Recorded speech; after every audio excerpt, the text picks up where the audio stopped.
अच्छा, बॉलीवुड एक्ट्रेस स्वरा भास्कर अपनी होने वाली शादी को लेकर सुर्खियों में है। सबसे पहले तो उनको ढेरों शुभकामनाएं, बहुत बहुत बधाई उन्हें। स्वरा ने खुद अपने सोशल मीडिया अकाउंट से इसकी जानकारी दी, जिसके मुताबिक वो समाजवादी पार्टी के युवा नेता फहद अहमद से शादी करने वाली है। उन्होंने इस शादी का रजिस्ट्रेशन करवा लिया है। स्वरा ने इस मौके की कुछ तस्वीरें भी शेयर की। स्वरा के इस ऐलान के साथ ही सोशल मीडिया पर हंगामा हो गया। कुछ लोगों ने उनसे ये पूछा कि वो अपना नाम कब बदल रही हैं। कुछ ने कहा कि वो हिंदू लड़कियों के सामने गलत एग्जाम्पल पेश कर रही हैं। कुछ ने उन्हें पाकिस्तान तक जाने की सलाह दे दी। लेकिन असली बवाल तब कटा जब लोगों ने स्वरा भास्कर का 15 दिन पुराना एक ट्वीट खोद कर निकाला, जिसमें स्वरा ने फहद के लिए कुछ ऐसा लिखा था। इस ट्वीट के सामने आने के बाद बाकी सारी बातें पीछे छूट गई। बस यही एक बात मुद्दा बन गई। लोगों ने कहा कि अरे, कुछ दिन पहले तक अपने ट्वीट में तुम जिसे भाईजान कह के बोल रही थी, अब उसे ही अपनी जान बनाने वाली हो। इसे लेकर और भी कई सारी बातें की गई और तब से ये बवाल थमने का नाम ही नहीं ले रहा है। वेल, सच कहूं ना तो मेरी इस बवाल में कोई दिलचस्पी नहीं, कोई भी इंटरेस्ट नहीं है। बल्कि इस बवाल के बहाने जो स्वरा की शादी पर बवाल करने वाले हैं और इस बवाल को फिजूल बताने वाले, दोनों ही लोगों से मैं कुछ सवाल करना चाहता हूं।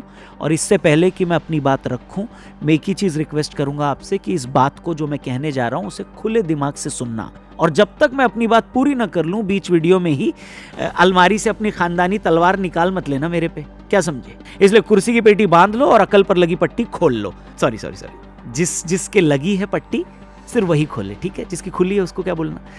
देखिए, पहली बात तो ये है कि कौन किससे शादी कर रहा है ये उसका निजी फैसला है। इस पर किसी को एतराज नहीं होना चाहिए। अरे, कोई भारत आई साइबेरियन क्रेन को भी बहू बनाना चाहे तो बेशक बना ले, ये सिर्फ और सिर्फ उसकी मर्जी है।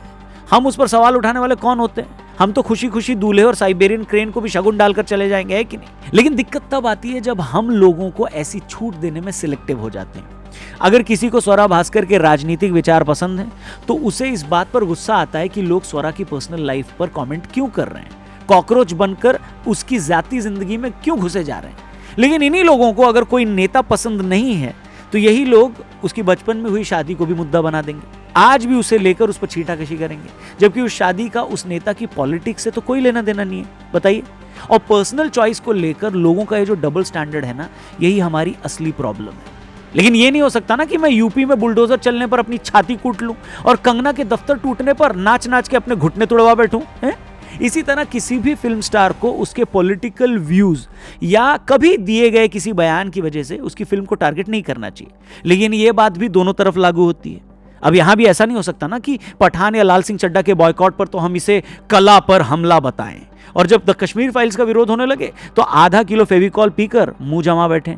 लेकिन बॉस, आज यही सबसे बड़ी प्रॉब्लम है। हमें फ्रीडम ऑफ एक्सप्रेशन की बात भी करनी है, मोरालिटी का झंडा भी उठाना है, लेकिन ये सब करने से पहले पूंछ उठाकर यह भी चेक करना है कि सामने वाले की पॉलिटिक्स क्या है, उसका प्रेफरेंस क्या है, उसका फेवरेट नेता कौन है। अगर वो उसी पार्टी को पसंद करता है जिसे मैं करता हूं, तब मैं तो उसकी चीची उंगली में लगी खरोच को भी राष्ट्रीय आपदा बता दूंगा। और अगर वो किसी दूसरी आइडियोलॉजी का हुआ, किसी दूसरी पार्टी या नेता को पसंद करता हुआ, तो उसके गाड़ी के नीचे आ जाने पर भी मैं उसे देखने से पहले यह चेक करूंगा कि कहीं गाड़ी को तो कुछ नहीं हुआ। मगर आज हो ये रहा है ना बॉस, कि हर किसी को राइट्स की, मोरालिटी की, पर्सनल फ्रीडम की बात भी करनी है, और बात करते टाइम ये भी चेक जरूर करना है कि गलती से भी मैं किसी ऐसे आदमी के हक की आवाज ना उठा बैठूं जो उसकी पॉलिटिक्स से अलग सोच रखता हो। अब स्वरा भास्कर कैसी फिल्में बनाती हैं, किस फिल्म में काम करती हैं, ये हमारा कंसर्न होना चाहिए। मगर वो किससे शादी करती हैं, इससे हमारा क्या लेना देना है, वो उनका पर्सनल चॉइस है। विराट कोहली रन कितने बनाते हैं, मैच हमें कैसे जितवाते हैं, इसमें हमारा इंटरेस्ट होना चाहिए। वो हफ्ते में कितनी बार बैंगन खाते हैं, इससे अपने को क्या। मोदी जी कैसी योजनाएं बनाते हैं और उन योजनाओं का देश को कैसे लाभ मिलता है, हमें इसकी फिक्र होनी चाहिए। लेकिन छठी क्लास में उनके बगल में बैठने वाला लड़का अंग्रेजी की कॉपी के पीछे तीर वाला दिल बनाकर किसका नाम लिखता था, इसमें माय फादर्स व्हाट्स गोज, यानी मेरे फादर का क्या ही इंटरेस्ट। इसीलिए करने को है तो आप अपने काम से काम रखिए, कमर में लचक ना आ जाए इसके लिए जेब में झंडू बाम रखिए। वोक बनना है तो कास्ट, रिलीजन, पॉलिटिक्स से ऊपर उठकर बनिए, वरना वोक का कोक बनाकर पी जाइए और खाली बोतल से रॉकेट को हवा में छोड़कर ताली बजाइए, क्या समझे। पर ध्यान रहे, रॉकेट जो आप उड़ा रहे हो ना, उसे हवा में छोड़ना है, पड़ोसी की बालकनी में नहीं, समझे। वीडियो सही लगाओ तो 4 लोगों से शेयर करना, और सही ना लगाओ तो कम से कम 8 लोगों से शेयर करना और ये वाला बटन दिख रहा है ना, इसको भी दबा देना। Thank you for watching. जय हिंद।